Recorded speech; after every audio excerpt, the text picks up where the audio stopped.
Hi guys! Sino na si guys? Balik naman kami sa patag. Kanta kami sa payag-payag sa Kilid ng Suba. Bali may entrance fee sa 20 pesos, may cartridges sa 20 pesos, kahit isipon yung mga bato para libre. Now, ako na sa next na Beauty and the Beast.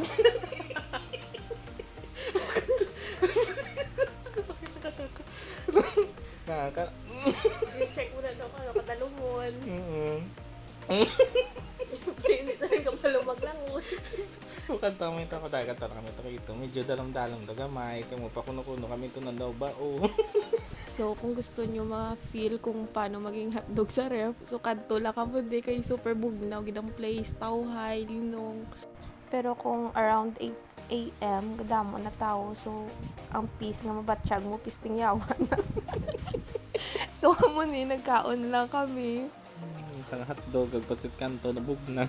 Dala pa bati-bati sa tupad nga cottage, nga tani, mahabuyan kami isang sinugbang nga baboy. Nakamot. So, after naman kaon, na naglakat na kami, ay nagmotor gali. Tapos, ang ipakita ko gid niya kung paano. Kung nag-set up ka kamera, kay balaan nyo si Manong gindagas kami, kay hindi sa magpati nga amon to cellphone na bilin. Char, bye.